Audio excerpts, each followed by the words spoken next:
It is the big semi-final before the final face-off of 2024. And how will the five poll-bound assembly elections vote? That is the big question on this special broadcast. I'm Barkha Dutt, you're with the Mojo story. In a few moments from now, we will be doing a deep dive into what the numbers are telling us. We'll be looking at the ABP voter survey and its findings for all five states: Rajasthan, Madhya Pradesh, Chhattisgarh, Telangana, and Mizoram. Now, remember, state elections do not give you always a perfect clue as to what will happen in the national elections. But nevertheless, at a time when the Modi juggernaut rolls on, for the opposition in particular, these assembly elections are critical for checks and balance in a democracy. Also, they are extremely critical and interesting to watch. And for students of politics like myself, elections are always fascinating. And today, as our guest, we have, I think, one of the best teachers possible to explain politics in an accessible, simple, and authentic way. I want to welcome on this program today well-known psephologist, political pundit, our favorite political analyst, Yashwant Deshmukh, who has often helped all of us understand what people are thinking and why they are thinking in a certain way. So, Yashwant, thank you so much for your generous sharing always of your time and wisdom. We really appreciate it. The ABP voter survey is out, and what we're going to do is we're going to go state by state.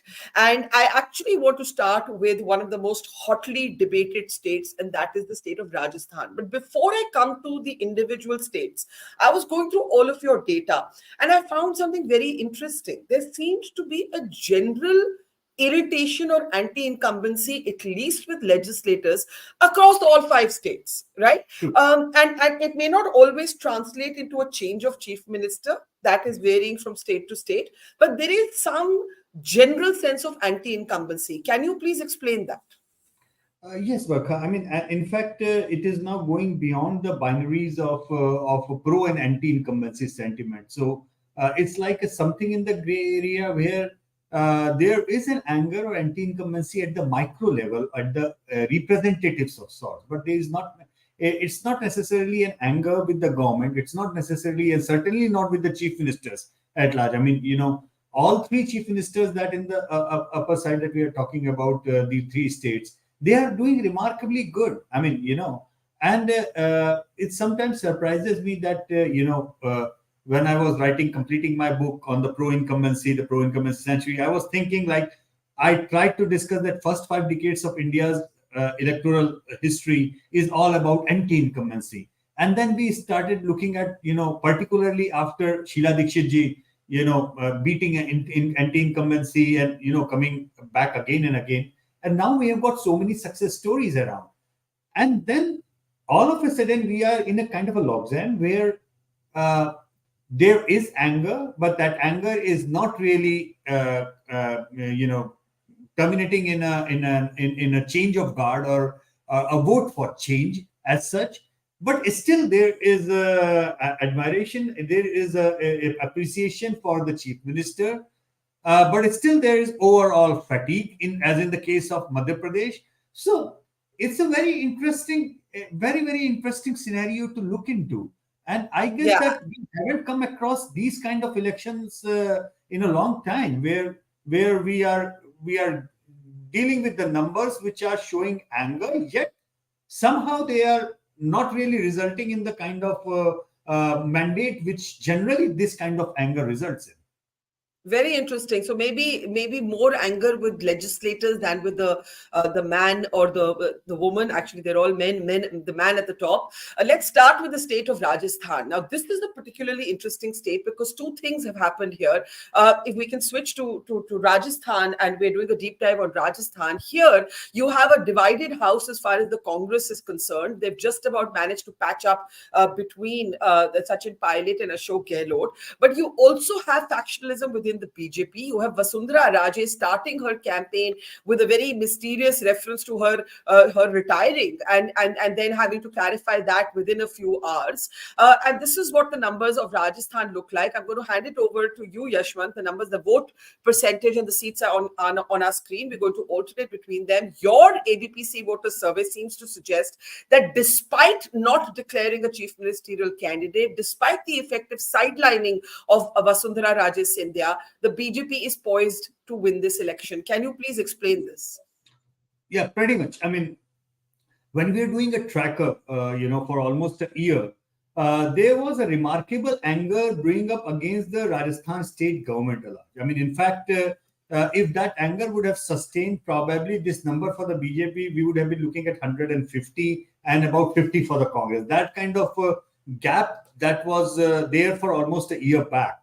But I think in the last few months, Congress has actually made a turnaround of sorts, Barkha, because I would say that not only they are very much a striking distance of the BJP, even though BJP is leading in the vote share, but still, all said and done, I was expecting the numbers to be much more worse for the Congress, which they are not, and that is surprising me of sorts.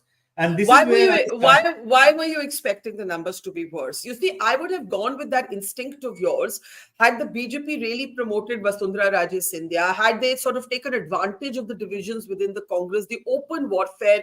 Gehlot even defied the Gandhis, but none of that happened. Actually, Mallikarjun Kharge has managed to bring these two factions of Pilot and Gehlot together, and Right. it is Vasu Raje Scindia who's got no importance at all from Yeah, the BJP.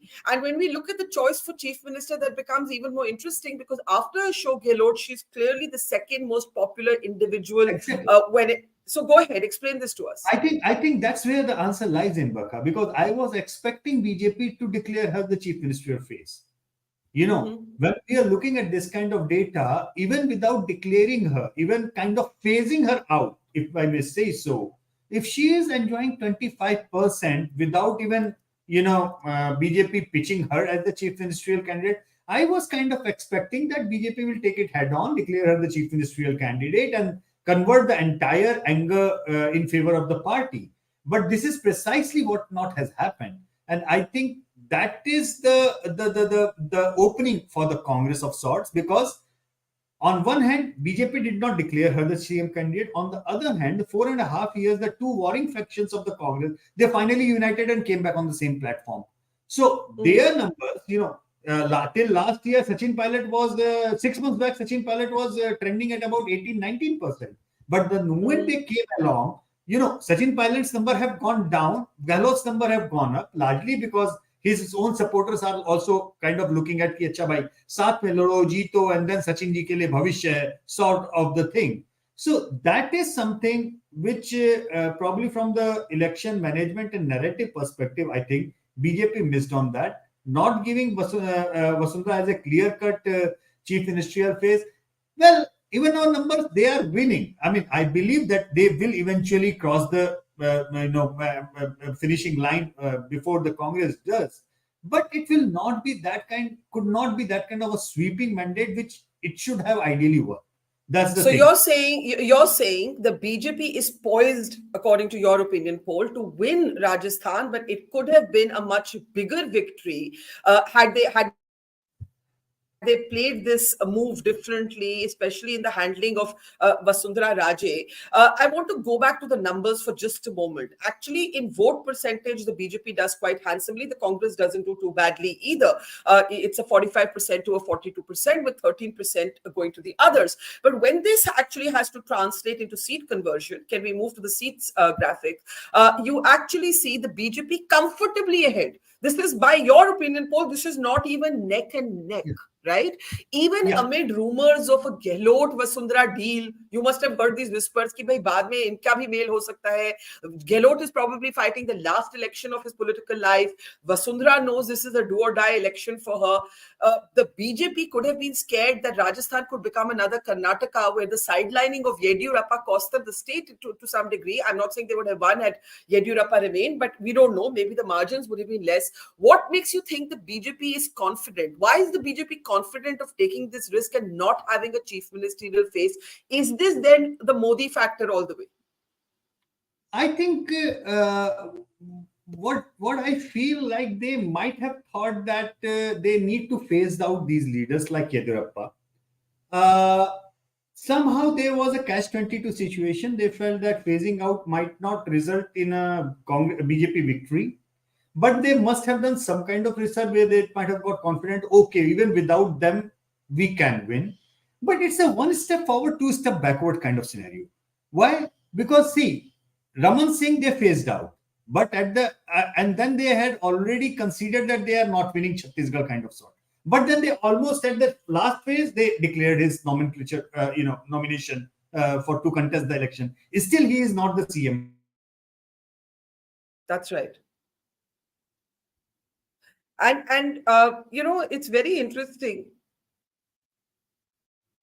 Yeah, it's very interesting. I'm sure Yashwant will be back with us in a second. I can Yeah, see him there already. But it's very interesting, Yashwant. You're making this point that this is not particular to Rajasthan, whether it is Madhya Pradesh, whether it is Chhattisgarh, and whether it is what am I missing?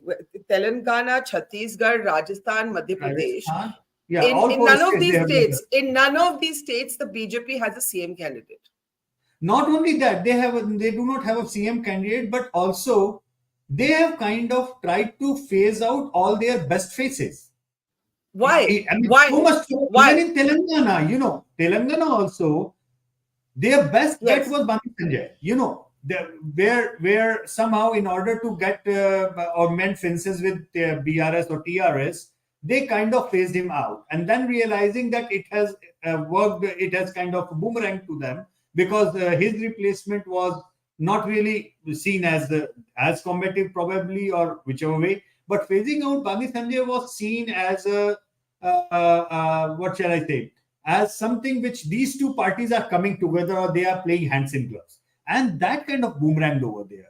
So definitely, as far as data is concerned, as far as the way I look at the data, I believe that phasing out these phases, popular phases, without any alternative backup plan or without any plan for the future as such, probably did not do good for the BJP. Nevertheless, I also realized, just in case on 3rd of December, BJP manages to win this election, many people and even us probably would be going back to our drawing board and check it out and see Yes. that probably this is the best strategy they opted for. However, in conventional wisdom, a party which has challenged the Congress and the opposition all the time as a political strategy of declaring your captain. Remember, this is something which is the BJP's playbook. Oh, aapka That's right. kaptan kaun hai, aap batao. Where is your face? And always going ahead with the face. This time it is just the opposite. Congress has pitched with the face everywhere, everywhere. Yes. Even in That's so Rajasthan, where they interesting. had a fighting one. But BJP has taken a step back from their own strategy. So they have swapped roles. The Congress used to say High Command तय Exactly. करेगी कौन हमारा मुख्यमंत्री होगा चुनाव के बाद. And here in each state, the Congress has a very clear chief ministerial contender, and the BJP is trying to phase out old phases, has not been able to create a new set of leaders in these states.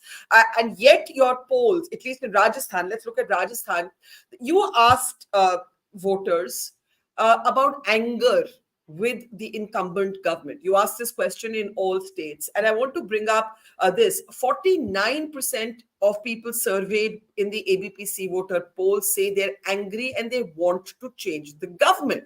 And yet, and this I want you to explain to our audience, Ashok Gehlot remains the leading preference for chief minister, and the BJP remains the preferred party to form the government. So this is Exactly. all very And confusing. really Please interesting. And, explain. it's Yes, really interesting. And there is actually there is a graph which I would like to share if I may say if I am allowed to. please do go Uh, ahead. Yes, yeah. So there is a very very classical question that we generally ask. It's the question is regardless of which party you are voting for, whom do you think is actually going to win the election? And this generally we do, Barkha, to actually understand what is the perception on the ground. Basically, you can share your Indian vote, screen. yeah, Indian Yashwant, voters are very very you can sharp share in your that way, screen. Yeah, right? okay, go So ahead. if Yeah. it is appearing, I hope you are watching it now. Uh, 1 second, 1 second. We should be able to see your screen in just a moment. Yeah, go Yeah. ahead. Go ahead. Yeah, So there it is. yeah. Yeah, Now look at this here. Now yeah, this question over a period of time that in the last almost a year, we have been yeah. following that perception wise, it is always the BJP in Rajasthan which is seen as a clear favorite all the way. Hmm. Who is going to Hmm. win the form the government? And there is a significant gap here, Barkha. If you look into that, they're barring probably couple of occasions over here, maybe in back way in the June and July. Look at the gap. So in a way, what I'm simply trying to say, not just about where you are voting for, which party would you like to see, or do you want to change the government or not. Apart from that, an overall sentiment, overall assessment of the people in Rajasthan is that BJP is going to form the government. Now, with or without Vasundhara Raje, that name is not mentioned here. So, funny thing is, this data, puts up a question mark on even my own understanding that even without projecting Vasundhara Raje, majority of the people, in which a significant number of them are also the Congress supporters, even they are saying that most likely that BJP is likely to form the government in Rajasthan. So when I look into these kind of numbers, I always kind of challenge myself. Is it something which BJP is trying to do has a kind of a traction in electoral politics? Because as I look at it, even I am saying that BJP is winning, likely to win. Our projection and vote share, everything is saying that. But in the hindsight, I feel this is the stunted victory. If they would have given Vasundhara Raje's name, probably this would have been a sweep. That is where I think is the difference. That's the catch. So if Vasundhara had been declared chief ministerial candidate, this what looks like a comfortable impending win for the BJP in Rajasthan could have been a sweep. One should remind our audience that these are the assembly elections. How did Rajasthan vote in the Lok Sabha of 2019? It was a clear kind of sweep for the BJP. We have those numbers also on our screen. Can you just take the banner off? You can see that there was a clear sweep. Yashwant, are there any surprises before we move to Madhya Pradesh that could still take place between now and voting day? Rajasthan still has some time. There's a last mile fight that the Congress could fight. I think the biggest surprises that could be out there are number of rebel candidates. And some rebel candidates, my team was telling me that they are kind of a surprising of sorts, surprising in a way that they are yet to decide whether this candidate belongs to Ashok Gehlot faction or Vasundhara Raje faction. I will repeat it again. Yeah, say that again. Say that again. Yeah, yes. Because it's very, very critical to understand. Many of the rebel candidates, my researchers are telling me, they are unable to figure out whether they should be considered as Vasundhara Raje faction or they should be considered as Ashok Gehlot faction or both the factions. So basically, you believe that there could be a deal, a covert deal between Ashok Gehlot and Vasundhara Raje. There was a photograph of them. I don't know if we have it in an airport lounge that went really viral. The Congress played a lot of mischief with it as well. But in Rajasthan, आप किसी से भी बात करिए, वो कहेंगे इन दोनों की थोड़ी understanding है because they're both fighting elements within their own party. Do you, with all your understanding of politics, think that there is some understanding between both of them? See, I would not be surprised with any kind of understanding anywhere because it is politics at the end of the day. Please remember, in our surveys, in our tracker 5 years back, we were expecting a Congress sweep in Rajasthan. Yes. So Congress did win, but it was not a sweep that we predicted. Simply because there were almost 24 candidates given by Mr. Gehlot who ensured that, Congress underperforms. And when the Congress underperforms, the Congress comes back to Mr. Gehlot saying that you are the only one who can handle this situation right now, please form. And this is oddly, ironically, it's an old Rajasthan story. Mr. Bhairav Singh Shekhawat used to do that. Till the time Mr. Bhairav Singh Shekhawat was at the helm, BJP never really got a comfortable majority. It was only after Mr. Bhairav Singh Shekhawat came out of Rajasthan politics, BJP won and won like landslide over there.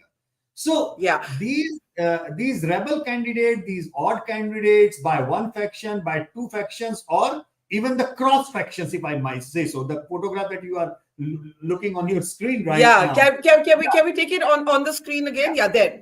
So So there could be a number of rebel candidates, which would be kind of a cross section in that way, where You are looking at some Gehlot rebel candidate which is helping a Vasundhara Raje candidate, and some Vasundhara Raje rebel candidate which is actually helping up a Gehlot candidate.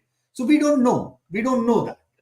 I have one last question on Vasundhara Raje. If indeed the BJP is able to win comfortably without her being declared a chief ministerial candidate, her marginalization within the party would be complete. Now, there's no such thing as never. There's no such thing as political obituaries in politics. You have a chance in politics as long as you live and you're active. But the fact that her speech spoke about, my beta is now, Dushyant hai, मैं तो retire भी हो सकती हूँ. Then she said, नहीं, मैं कहीं नहीं जा रही. She's obviously upset. She's in the, she's not going to come out and say it, but she's upset. And if the BJP wins She without is her, upset, and I guess that she what is what saying it in what as many happens to terms her? that, yeah, What I think happens she to is her upset. then?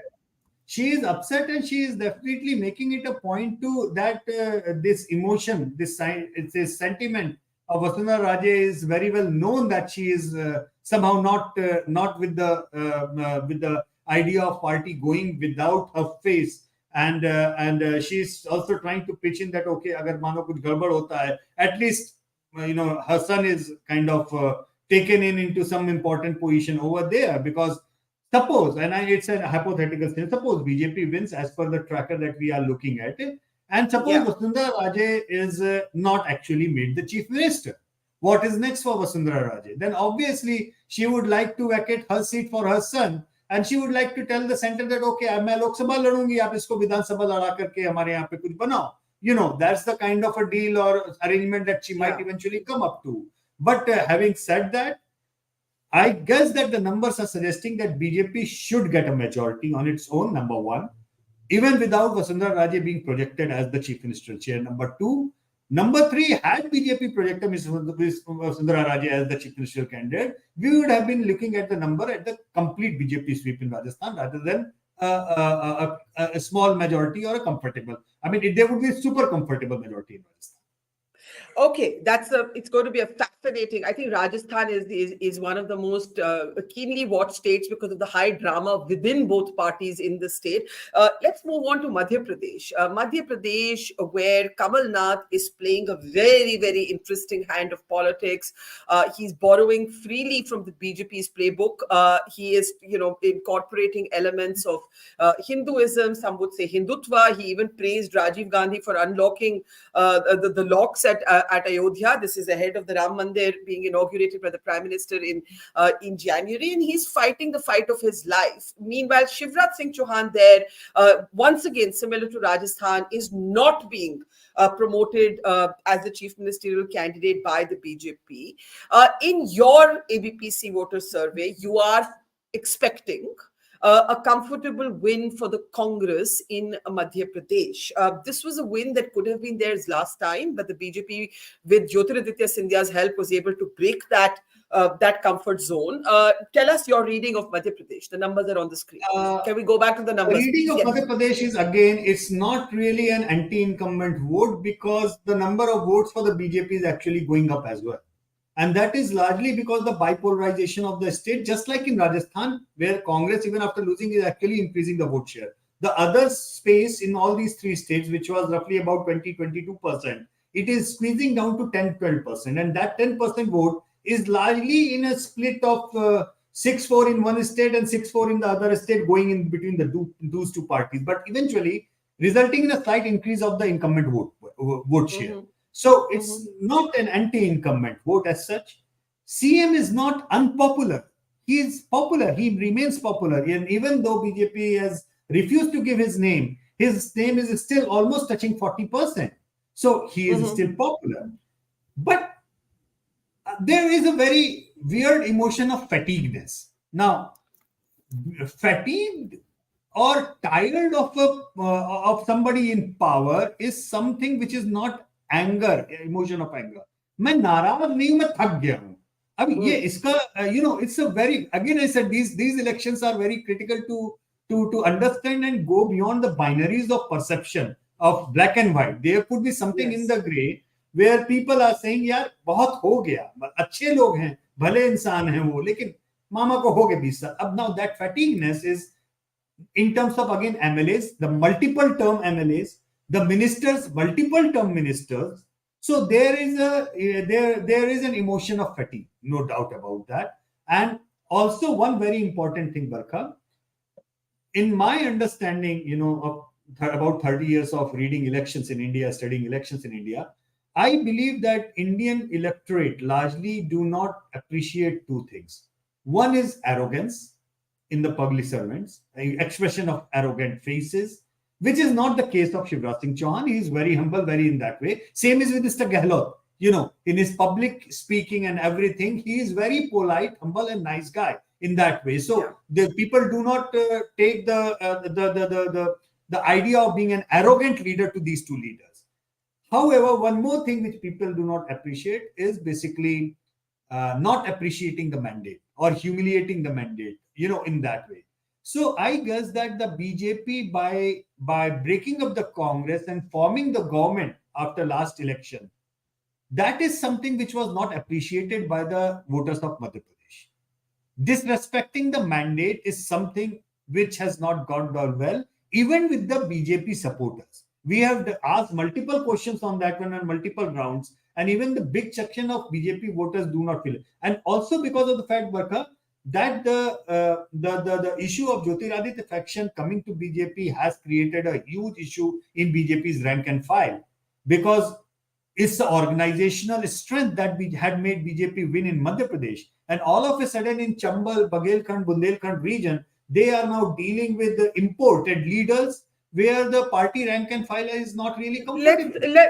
Let's look at this graphic. Who is the choice for chief minister? As you said, Shivraj Singh Chauhan is not unpopular, but he's marginally less popular today than Kamal Nath. This is not anger or anti-incumbency. This is just थोड़ी बोरियत, like बहुत साल देख लिया, किसी और को आजमा लेते हैं kind of feeling.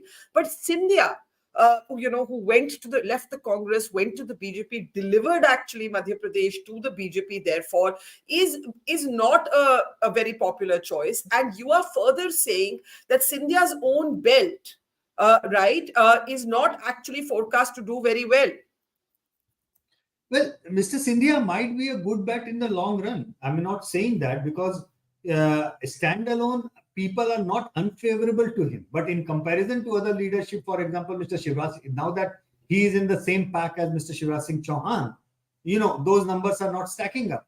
And one more interesting thing, Barkha, that Shivraj Singh Chauhan's own number was roughly about 40 to 43% about a month and 2 months back in our tracker. It came down by 4-5%, and the reason is not that he has become unpopular. Reason is कि ये आधा दर्जन जो तमाम दिल्ली की तोपें भेज दी गई है ना अपने अपने डिस्ट्रिक्ट में इलेक्शन लड़ने के लिए, all those leaders are kind of propping up as a 1% here and 1% there.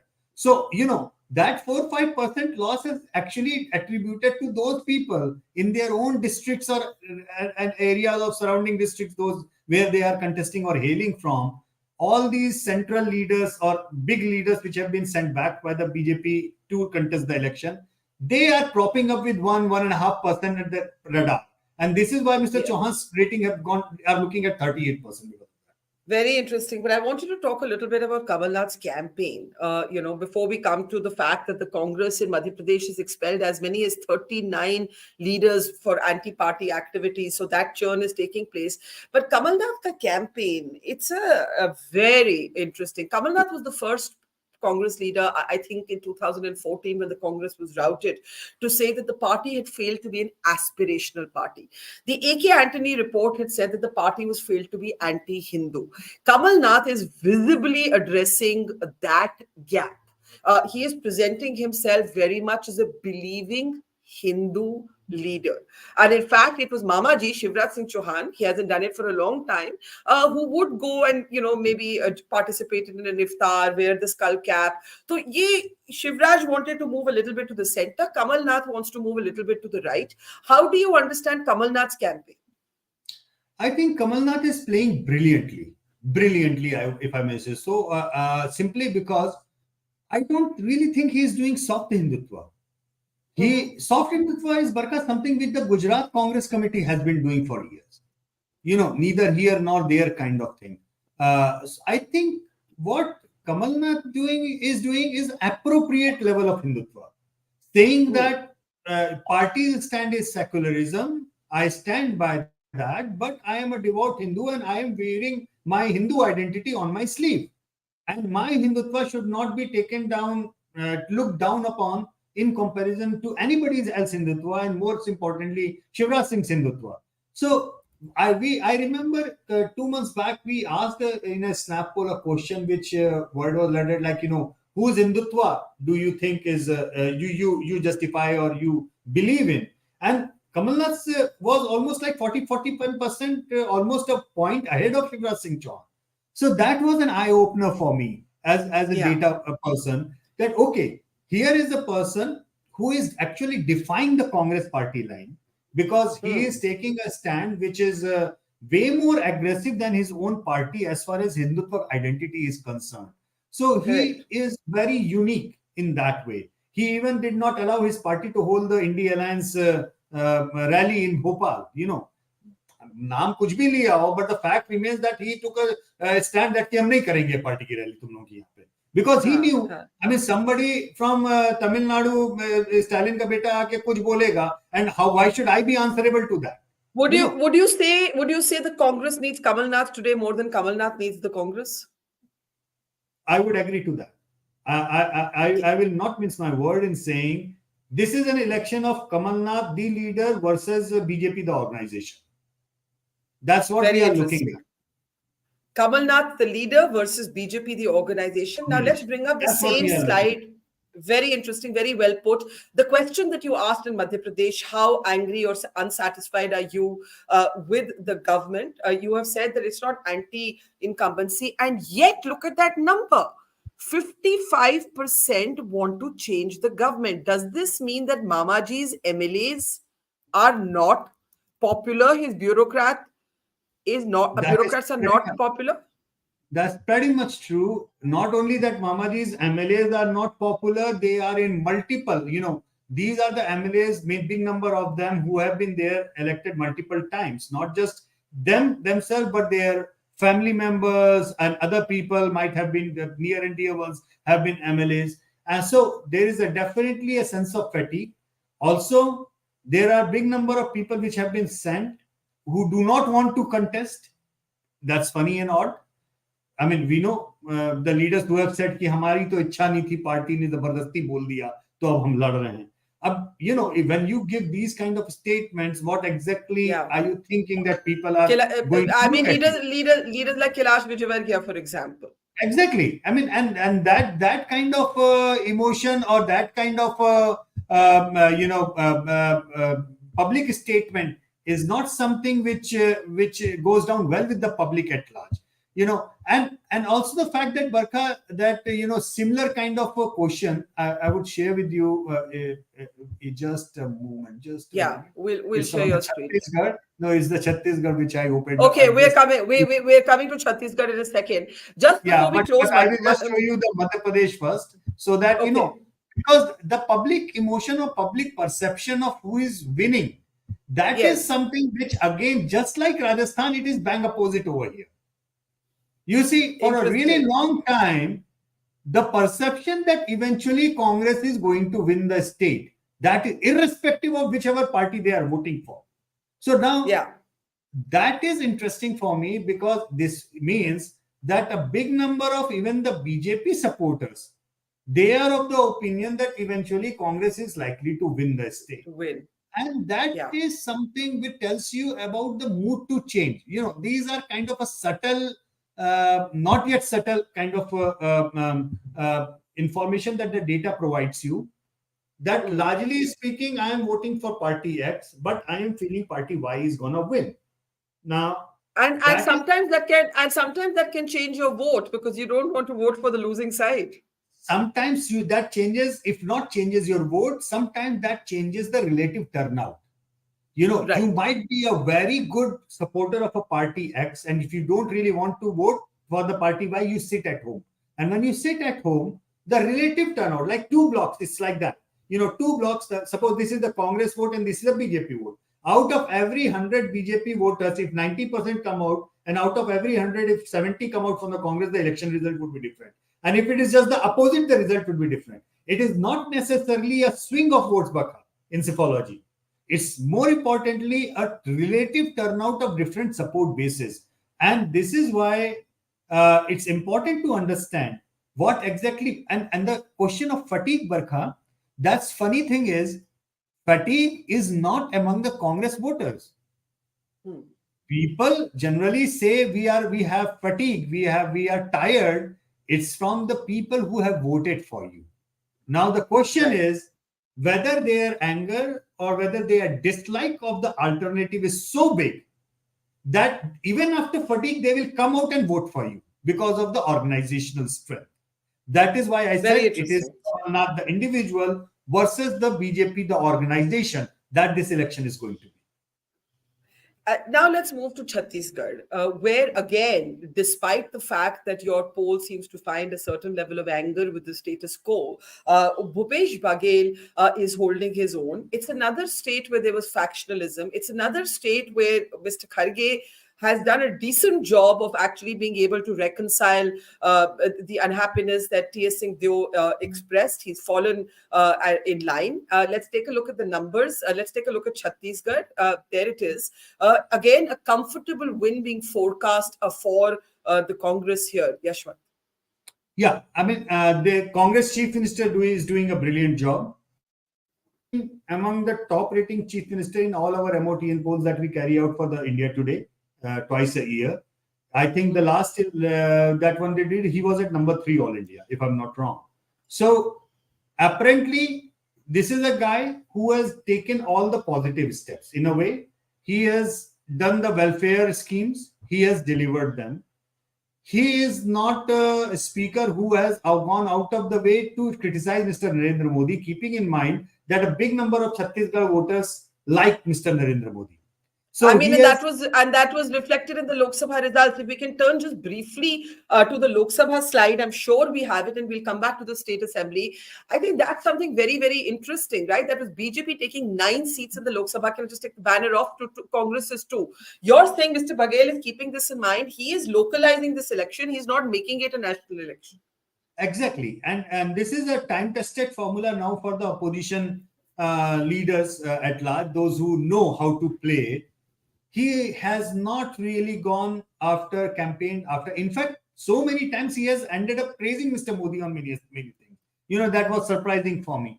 So he has very carefully gone ahead.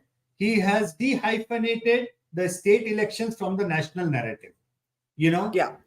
नीचे के लेवल पे इन सारे लोगों के कार्यकर्ता एक्चुअली वो राजस्थान का पुराना नारा भी पंप इन कर देते हैं, मोदी तुझसे बैर नहीं लेकिन फलाना तेरी खैर नहीं. Yeah, Actually, right. more than the BJP, it is the Congress leaders which are using this ploy. So they are diverting and trying to let the voters, understand this is not about Mr. Modi. This is about you. This is about me. When Mr. Modi's numbers come, you are free to vote for them, and that they have taken a call, and that is the reason why Mr. Gehlot could not even make his own son win the Lok Sabha election. That's precisely the That's reason. right. So I think, yeah. I know. I was just going to say, and once again, the absence of a BJP face. I mean, if we go back to who's the preferred choice for chief minister, Raman Singh is at half the popularity of Bhupesh Baghel. Raman Singh was a very popular chief minister, very popular BJP leader at one time, but that is the ruthlessness of politics. And notwithstanding the BJP making some feeble noises over Mahavir app allegations and corruption allegations, Mr. Baghel is Mahadev, I beg your pardon, Mahadev betting app. Mr. Baghel seems very comfortable. Perhaps in all of the states, there's no one who's disagreeing that Chhattisgarh could deliver a different outcome. Exactly, and look at Dr. Raman Singh's number. Even he is like for like 5 years, he has been retired of sorts. He was not in public limelight. BJP was not projecting.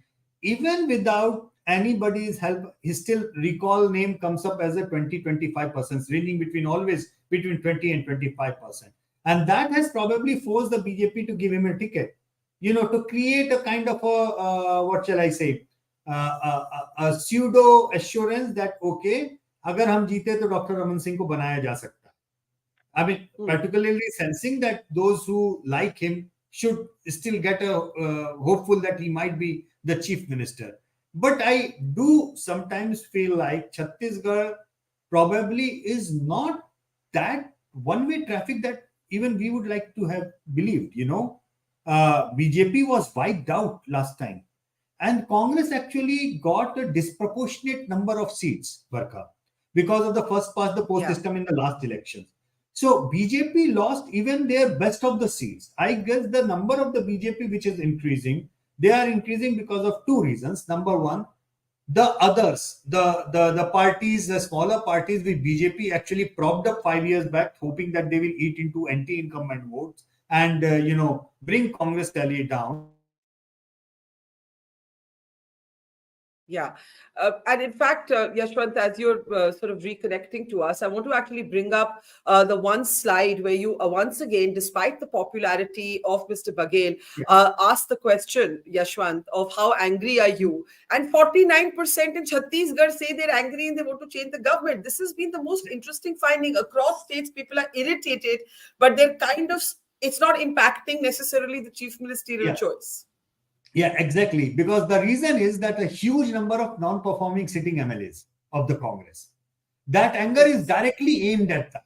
And because Mr. Bhupesh Baghel, among all the Congress hopefuls and others, he is the only chief person who actually has managed to chop down the tickets of sitting MLAs big time. If I am not wrong, I guess till yesterday he has denied 22 sitting MLAs the tickets. So that's a that's a strategy that he has picked out from the BJP's playbook, that you Very can interesting. counter the anti-incumbency by denying the tickets. Mr. Our Rajasthan chief minister, he is unable to do that simply because he doesn't have the cushion of the big number of MLAs. Mr. Bhupesh Baghel has a cushion of excess MLAs. While Mr. Gehlot was just in, and for 5 years, he has actually taken support from all those 100 odd MLAs. So he is not Yeah. at all in a position to actually deny a ticket to any of his supporter who is unpopular he may be. That's why Mr. Baghel's issues or problems are less than Mr. Gehlot. So multiple things are there at work, you know. Very, very interesting. I need to move on to the south now, Telangana. This is the state that's going to vote the last. But It is also the Barkha, one. before that, Yeah, you can show that yeah. graph.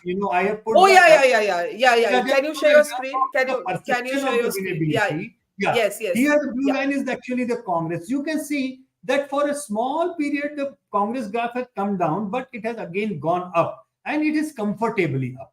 So Right. the vote share gap between the Congress and BJP might be only 3-4%, but the perception gap is almost like 10%. So that's just like on the line of Rajasthan, Madhya Pradesh, and Chhattisgarh. People at large believe, they think that Congress is going to come back in Chhattisgarh. But So the contest is closer than what people are we are. sometimes people. I've seen people are sometimes very smart psephologists themselves. Oh yeah, they are smarter than all of us to put together. No doubt about that. The combined wisdom of the crowd is certainly amazing in that way. Okay, let's look at Telangana now. There it is. I was saying this is such an interesting state for various reasons. One, because the Congress is doing, some would say, unexpectedly well here. And there's been a kind of huge turnaround for the Congress, huge crowds for Rahul Gandhi during Bharat Jodo Yatra. That's one point. Secondly, the incumbent is not a BJP aligned party, but it's not an India Alliance aligned party either. It's trying to forged their own way, had national ambitions, rechristened themselves as the BRS, the Bharatiya Rashtriya Samiti. But this is going to be one of the toughest elections that they are going to face. Even so, they are ahead. It's remarkable. How do you read the opinion poll out of Telangana? It's remarkable from every data perspective, Barkha, because if you look Yes. into the data of comparing all 5 states, you will realize that unlike Rajasthan, Madhya Pradesh, Chhattisgarh, where the CMs are popular, this is one state where actually CM numbers are really pathetic when compared to other chief ministers. Right. He is, see, look at that, at 30. Actually, the thing is that his party is getting more numbers than him, which is kind of weird of sort. There is certainly Yes. a few numbers, about 6-7% numbers which come for his son KT as well. That's fine, Mm. but overall speaking, the CM's performance ratings are not really good, and they are not really good for almost like 2 years now in our omnipresent tracker. And yet, and you're saying in Telangana the party is more popular than the chief minister, or maybe the chief minister's son is more popular than the CM. Maybe possible that it is a possible that he might have taken a step back and probably made the change of guard at appropriate time. Who knows? However, this is a state for Congress to lose, Barkha. Somehow, the data is suggesting me that Congress ideally should have swept Telangana. That's what. If I blindly look at the data, if you don't tell me the state, and if you give me the data as an party A, B, C, D, I would say that this party B who is ruling would be dumped big time. But it's not happening. It's not happening because somewhere the contest is a triangular or quadrangular one of sorts. Presence of the BJP. By the way, BJP till last year, August, November, our tracker was showing as the number 2 party in Telangana. They were at one point of trending almost at 28, 29%, Barkha. And look at their numbers right now. What 14%. explains the surge? I mean, at the very least, the Congress is going to be the main opposition party. What explains the revival of the Congress in Telangana? Question one. And question two, lot of speculation that that the BRS has sat out from a united opposition alliance, that tomorrow they could join hands with BJP in a post-poll scenario and so on. How much could that change the game? Big time, because what happened in Telangana's case, it was a new state of sorts. So everybody kept on the old equation of of Andhra Pradesh and previous elections of Telangana being working around a sense of pro and anti-Congress emotion. So BRS winning on anti-Congress votes. That was correct. But 10 years down the lane with their being in power, it's no more about anti-Congress. It's now about anti-BRS. Now, where the BJP missed it completely, which has backfired, BJP's number went on going up and up and up till the point of time that they were anti-BRS. They were taking the fight right into the BRS camp. They were taking the BRS heads on. But somehow, for goddamn reason, God knows reasons, they decided to go soft on BRS for the national numbers and some other equations, And that is where I think that was their cardinal mistake. Because that gave a Congress a chance of saying, see, BJP and BRS are hands in gloves and we are the real opposition. And then the victory of Congress in Karnataka, that really, really made everything change. It was an adjoining state. All of a sudden, the workers of the Congress got excited in Telangana that, okay, we can do it if Karnataka can do it. Yeah. And then we saw the meltdown of the BJP numbers. And all of a sudden, BJP, which was kind of moving beyond Hyderabad region, going into their old bastions like Adilabad and everywhere all around that area, then the meltdown started. And now we are looking at the BJP's prospects in, just couple of the regions where they are going to be the main contender over here, prepping down the Congress. Of course, we still have to see if it's a close neck and neck result, whether the BJP and the BRS are able to join hands later. But I want to just bring in the angry voter question. How unsatisfied are you in Telangana? 57% say they're angry, they want to change the government. Still, the incumbents are holding on. Please explain this. This is what I was telling you. The Telangana is a state which is ripe for change. Ripe for change. It is for the Congress to lose. But it is the triangulation of the fight. I mean, basically, BJP melting down has taken Congress up in Telangana. That is for sure.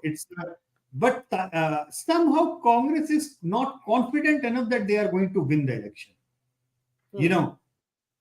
Their primest place over there is Mr. Revant Reddy. I mean, over there, they should have pitched in, declared in the CM candidate. Go ahead. This is one state. Can we actually switch to those numbers? This is the one state where the Congress doesn't have a declared CM face. CM candidate. They should have. Yes. They should have. Ideally. Today, if there is still a month to go, and the BJP's problem is that BJP removed Mr. Bandi Sanjay from their charge. Look at his numbers. Look at his Right. numbers. So I think Congress stands a very, very good chance, provided they are confident enough that we So can you're actually saying win. as of last month, if they were to declare Revant Reddy as a chief ministerial candidate, their chances could really improve? I guess so, because his name among all other Congress candidates are actually pygmies in that way. I mean, he is coming up as a way more popular than what Congress leadership thinks about him. However, Very having said interesting. that, there Yeah. would be a big number of seats which will be going down to the wire. There are pockets where Congress is absent. So Congress's limitation is, Barkha, that there are roughly about 30 odd seats in Telangana where Congress is actually running number three in that way. So that is Interesting. something is the battle which they have to increase and be the default runner up in every seat to take them to the strike rate of winning the thing. Well, Telangana votes last, so the Congress still has time. This space should still be watched carefully. Just for context, the Lok Sabha elections, and here too, I don't know if you have your tracker of how people are perceiving it, but can we switch the Lok Sabha numbers? Because unlike the other states where the BJP swept the other three states that we've discussed so far, the BJP had 4 seats. So here, the BJP has actually done better in Lok Sabha than it is poised to do in the state assembly per your survey. How do you explain that? Well, they did well and they are likely to do better even when the next Lok Sabha elections happen. So the thing is that they are likely to get the anti-Congress votes. They are likely to get even the anti-BROs votes when the next Lok Sabha elections happen. But having said that, they had a golden opportunity, golden opportunity to actually win the second state in the south. This is something which they did not do. So I guess that somewhere down the line they will be kind of ruining that missed opportunity. That okay, if we had taken a tough stand at that point of time, and this is by the way, Barkha, second time in a row. I say second Very time that BJP lost Telangana because first time was 1998, Barkha. In 1998 Lok Sabha elections, BJP polled 20% in United Andhra and almost 32% in the Telangana region. And then they gift wrapped it and gave it to TDP because of the alliance dharma. Right. And okay. here it was not even an alliance dharma, there was a possible potential alliance जिसका धर्मा के चक्कर में इन्होंने अपने कर्मा खराब कर दिए.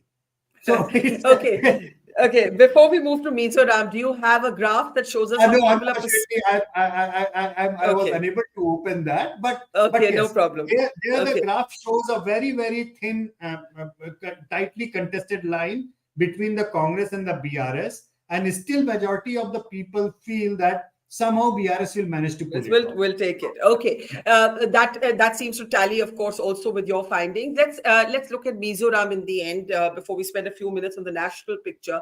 Now, Mizoram is confusing. There's more than one player. There's been an incumbent chief minister who has refused to share the stage with the prime minister. There's been a Manipur impact on the politics of Mizoram, the turmoil of Manipur. Explain these numbers to us. So what is happening in Mizoram is it is the only state where local election factors are on the front. Corruption is an issue in Mizoram. Yes. People are Yes. angry, and for our viewers' understanding, the party which ZPM that you are looking at with the hat symbol over there, the yellow one, Yes. it's a new party. It's a kind of a Aam Aadmi Party kind of a fun emotion in Yeah. 2013 December. New party, they were there as the last time as well, but they have actually taken root further. They have come up very strongly. Unfortunately for them, their growth outside the urban pockets is still not that much. So Congress remains the default opposition in the rural areas. In the urban areas, actually Congress is wiped out. It is the ZPM which is the default opposition. But the Mizo National Front is likely to hold on. Their numbers are going down, no doubt. But I would be surprised that if they actually lose the election because of multiple things at play. Mizo identity is one of them. Mhm. For people, those who do not understand the thing, the way the Manipur crisis played out, Barkha, Yeah. uh, the Mizo sentiment or tribe sentiment that okay, these people belong to us, that is something is played out. BJP, on the other hand, is only and only focusing on the Chakma and the Buddhist vote, that emotion. That's the Yeah. only catchment area where they can think of that. Okay, we can win And two the or and three the seats. largest number of people coming in from across the border have been into Mizoram, Into right? So Mizoram, that and is, not just yes, not just from the borders of the states, but borders across the Burma as well. that's right. So there is a significant Mizo population in the Burmese side. A lot of refugees are coming in. We actually asked a question, Barkha, on Manipur violence. We also asked question about the NRC, about the whether the Mizo people coming from Burma should be given as a proper refugee status, should be settled down. I was amazed looking at the results. Huge majority of them said, you know, emotionally it said that that would be the right thing to do, but Hmm. it will harm the state in the long run. They said both Yeah, the things at the same time. So that kind of amazed me, that how the common people on the ground, they understand the finer details. They are emotionally very. attached to a cause, but they also understand what are the short and long term implication of that emotion. So they Can want you to, yeah. Yeah, they want to do the right thing, but they understand that the state will take a knock from it, possibly. I want to go back to the chief ministerial findings, the candidate who is the most popular face. And actually, it is not the sitting chief minister, it is the parties, that you describe as the kind of AAP of the Kejriwal, as it were, in his heyday Yeah. of Mizoram. But Yeah. you don't think he'll be able to convert his personal popularity into taking the government? That's largely because the ZPM's infrastructure and the way they are placed in the rural Mizoram countryside, that will harm them probably. They have the public emotion, but they are not in a position to capture. Number one. Number two, because they are likely to win some of the seats in urban areas with huge margins. That is also the reason that their overall vote share might not be doing justice to their number of seats that they are winning. Is the kind of a phenomena which we see with the BJP in many states, like in, for example, even in Gujarat for that matter. BJP wins urban seats with really huge margins, so overall state vote share gets skewed of sort, but that does not really translate into number of seats. So look at the Mizoram's chief ministerial ratings, and then look at the numbers that are likely to come. You will figure out Yeah. that okay, there is an emotion, there is a positivity for them, but that positivity largely remains restricted to the urban areas, and because the number of seats are going to be restricted in the urban areas, that will restrict their overall winnability clause.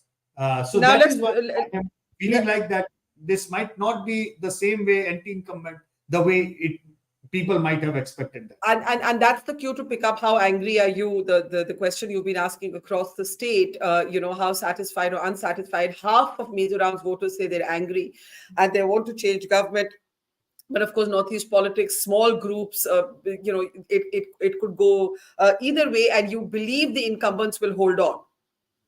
I believe that because unlike other northeastern states, actually Mizoram is more homogeneous, if I may say so. The Mizo identity from the religious perspective, and also from the perspective of the linguistically diversity that is, say for example, in Nagaland. I mean, in that way, it's not the same as well. It's much more homogeneous of sorts when compared to other northeastern states. But it is very unique state. It's a Christian majority states, as we all Yeah. know. Yes. The presence of church, or the role that the church plays over there, is very important. Many people don't know. Actually, church over there vets all the list of all the parties.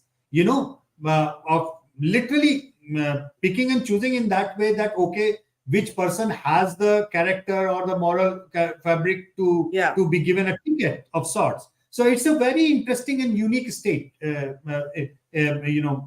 Probably Very majority of interesting. people over here don't really know that kind of politics in that way. Okay, now we have about 5, 6 minutes left. I want to take a macro look. You asked a very interesting question. What are the single biggest issues in these elections? And we'll go through all the 5 states, and you can give us a pattern if it actually emerges. Unemployment is the biggest issue in Rajasthan and Madhya Pradesh. So this is interesting because one state is poised to go to the BJP per your survey, another to the Congress, but unemployment is the biggest issue. Inflation is the biggest issue in Telangana and Chhattisgarh, yet the incumbents may actually win. And corruption is the biggest issue in Mizoram. So this we've spoken about. Is there any pattern that emerges in these findings? I think there is a pattern across as far as compounded inflation and compounded unemployment as the top two issues across all the states in that way. If you join the two numbers, even these two numbers will come as the top on the top in Mizoram as well, probably. So these issues remain there. This is why the schemes suggested by welfare schemes suggested or promised by different parties of how they are going to control the inflation or how they are going to give the subsidies on different things. Prime Minister saying that the food program is going to run for 5 years. That is not out of the blue, Barkha. These things are there. The numbers at the national tracker also tell us that even though we are not looking at hunger as the prime thing, the numbers of the economy might be looking good, but at the same time, actual economy on the ground or actual economy on the grassroots, people are finding it difficult to run their kitchens. That's what the larger emotional sentiment is. But that is also true that people are optimistic about the future. So the index of optimism is also all-time high, but people are reporting that they are feeling the pinch. It's not that everything is pinky and they are happy and they are satisfied.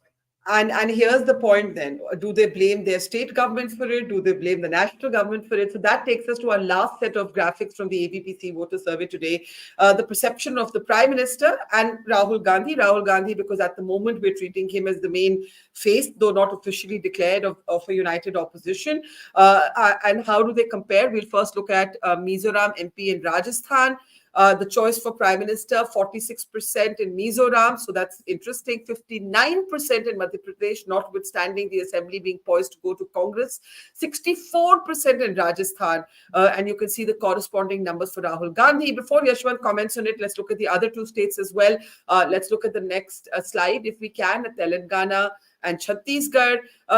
Telangana is where the Prime Minister is the least popular. So the BJP southern discomfort continues. Chhattisgarh is wildly popular. That popularity coexists with the popularity of the incumbent Chief Minister. And actually, another very interesting thing is that Rahul Gandhi's rating in Chhattisgarh is very low. So this I find a fascinating number because it tells you that sometimes assemblies and national elections can have absolutely nothing in common. Even in Rajasthan, Mr. Gandhi's popularity is quite low. So go ahead, Yashwant, make sense of these numbers for us. So it's like MP, Rajasthan, Chhattisgarh are very clear. Barkha, BJP Prime Minister's popularity is almost 60%, 60% plus in that way. And Mr. Rahul Gandhi is roughly about 20. So there is a gap of 40% as far as the popularity of the two leaders are concerned. This is pretty much in the line what our tracker was 5 years back.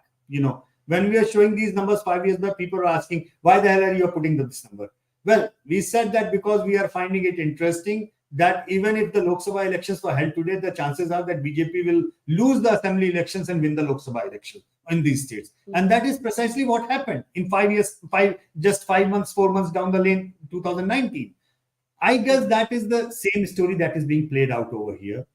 There is almost 15 to 20% of reverse swing, if I use the cricket analogy in that way, when we ask the question of whom would you have voted for if the Lok Sabha elections would have happened today. So there is from the Congress term, 15 to 20% that switches over to the BJP in that particular question. So we are very clear as far as our understanding is concerned. These elections, largely speaking, Congress stands a much better chance when compared to the BJP. They might be in for a big surprise in Telangana. They might even do the upset if they play their cards well. If not, the best thing for them is that, at least they will be capturing their main opposition status in Telangana. That would be the worst case scenario for Congress. But having said that, I still believe that the numbers are also suggesting that these numbers, assembly results, are not to be confused with their national mandate, with the idea of what they are going to do 5 months down the lane when we are looking at the Lok Sabha elections, or 4 months down the lane, whichever that. And even the further detailed questions, if we can just briefly glance at them, that you've asked on the national perception, the satisfaction with the work of the Prime Minister. You can look at those numbers in the ABPC voter survey. Not so satisfied in Mizoram, not so satisfied in Telangana, very high in Rajasthan, Madhya Pradesh, and In Chhattisgarh. Mizoram, I want to tell this wonderful thing. We did Yes. ask about who do you think that is responsible for Manipur, the crisis, and a huge number of them did not actually blame the state government. Huge number of them actually blamed the center, that they should have intervened in a much better way. So somehow that sense of disappointment is there with the center as far as the Mizoram crisis is concerned. That's right. And Mizoram has, yes, the Manipur impact clearly, probably its impact felt there. Similar question in your survey for Rahul Gandhi, middling responses. Actually, Rahul Gandhi does better in Mizoram than the Prime Minister. Again, it could be the Manipur impact. He does better. I'm not sure if I remember it correctly, but I think he's doing better in Telangana also. Can I just switch back to the Prime Minister's slide for a second, just to verify that? It's 36% in Telangana, higher ratings for Rahul Gandhi in Telangana. But other than that, the heartland, the West, continues to be a problem. Yashwant? Yes, that remains a problem for them. And also the fact that, and actual dissatisfaction with Rahul Gandhi in these numbers here, by the way, in your survey. So much bigger number is dissatisfied in the Hindi heartland, still not working out for the Congress. As far as Telangana is concerned, it is interesting to note that the Congress vote share and the Rahul Gandhi's popularity, they are more or less going hand in hand. However, it is interesting to observe that Telangana also has a significant number of anti-Congress support base, where in the Telangana numbers, you also get the name of K. Chandrasekhar Rao as the prime ministerial candidate. But if he is not there, then I don't know which way they would be looking at it. So I think post the election, because one thing in Telangana, which we might discuss at some point of time, is Asaduddin Owaisi. He is likely to get somewhere between 7-8 seats as per our survey number. And if, just in case, Telangana comes up with a hung verdict where TRS is not getting to the majority mark, or for that matter, if Congress is not getting the majority mark, he might very well become the kingmaker in that case. So those kind of equations will come in play when the Lok Sabha elections happen. Fascinating. These numbers do capture all the complexity, diversity of our country, its voting minds, its voting responses, its ability to definitely vote one way in assembly elections and absolutely differently in the Lok Sabha elections that come just a few months later. Thank you so much, Yashwant, for taking us through all these 5 states. It's always a pleasure talking to you and learning from you. And we hope to have you back very soon as we begin our state-wise discussions with local leaders and local journalists. Thank you so much, Yashwant. Take care and see you soon. Thank you. Thank you. Mojo's Story has always made a commitment to its viewers to go to where the story is. And as you can see here, we are at the epicenter of the Israel war on Gaza. We are right at the front line, about 1 mile from the Gaza Strip, as the Israeli military gets ready with its tanks and its gunners to begin its final frontal assault that will take troops into Gaza. As we said, we are not like other organizations. We believe in giving you all sides of the story objectively and as much as possible from the ground. And that's exactly what we're doing here, covering the biggest global story today from the epicenter of the war zone. So please, we need your support. Support us, become a Mojo member, subscribe to us, spread the word, and thank you for your support.